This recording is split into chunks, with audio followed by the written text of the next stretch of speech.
So we are back for some more analysis. This time we're looking at the game against Kristiansund. Danny, we're going to talk about centre forwards first. First up, Anthony Martial and the relationship that he's got with Marcus Rashford. Really good stuff here from Manchester United.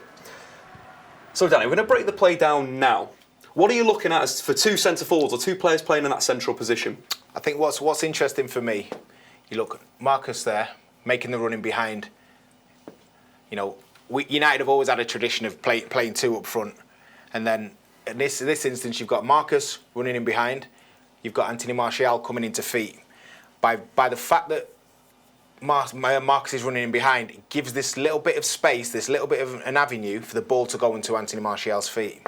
So we're looking at this type of space to play into. Yeah, if both players come to feet into this area, it becomes congested and nothing can really happen. So you need Marcus's run for Anthony to get the ball. This open up this situation again. Now centre forward, good first touch out of his feet. Excellent. Again, back to play. You're not so much relying on your sight. You're relying on your feel. You know you can hear the defender. You can feel him.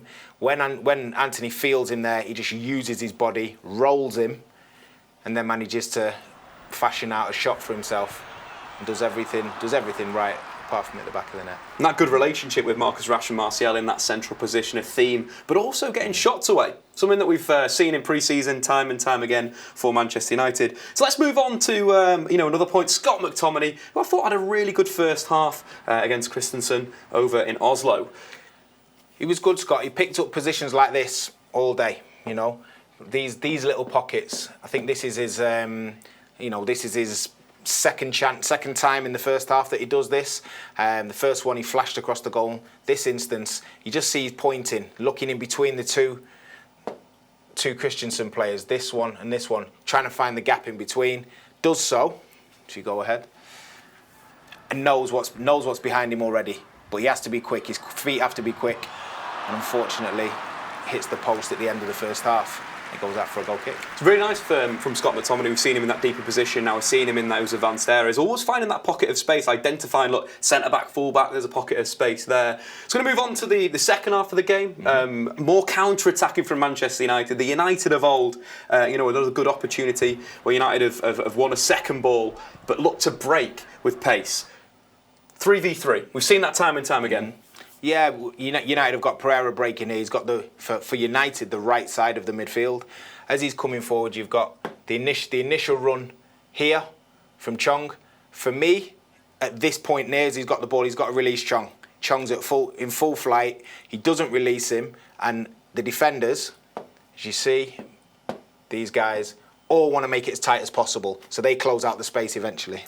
In a way, like you're saying, Danny, you want to be attacking that space. That's the area to get behind the defence. That's where you want to play through, get behind them, get a chance on goal. Let's roll the play on and we'll slow it down when Greenwood sort of receives it in the final third. Centre forwards want to get shots away. You do. There's only certain people who have this, the creative magic and manage to give them the creative freedom to go ahead and do what they can. Mason's not in any stress?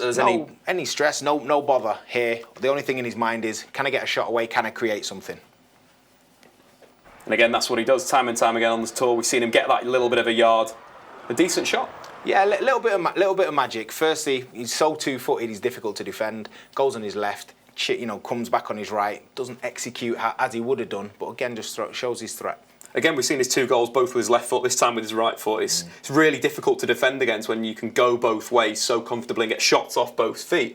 Should we move on to the sort of central midfield play, especially from Paul Pogba? Slightly frustrating game in the middle for Manchester United, but they started to create some really good opportunities when the Frenchman got onto the pitch, sort of showcasing that quality in a way, Danny. Yeah, for me, he's on another planet, Paul. If you look at this position here, he stood here. Ball's about to come into his feet. There's the other United players here. He could slip one straight through to Mata. He's looking at the best option. Mata's always on the move. I love that about Mata. He's not the quickest of players, but by the fact that he's always on the move, he's difficult to pick up.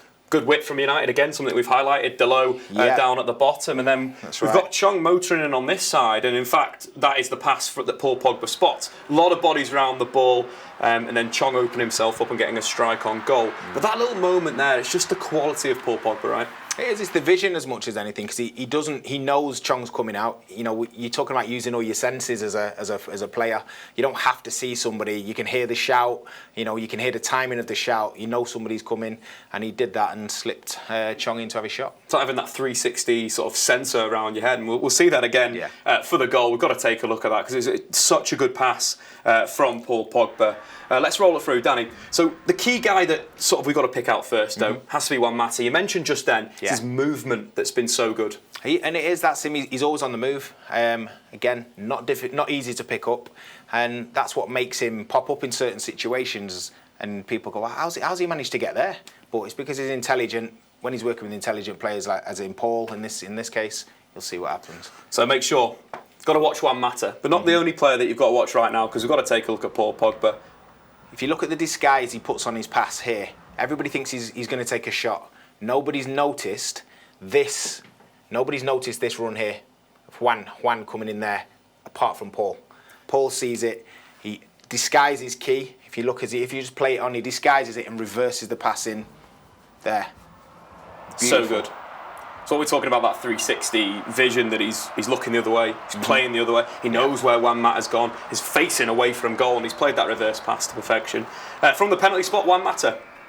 I think Juan Mata doing what Juan Mata does with dead ball situations, you know, more often than not, he hits the back of the net, and you know, he does that from 15, 20, 30 yards at times, and 12 yards for him wasn't a problem today. Deserved the penalty from the run, from the movement, with that pass from Paul Pogba, something that we want to see through the season.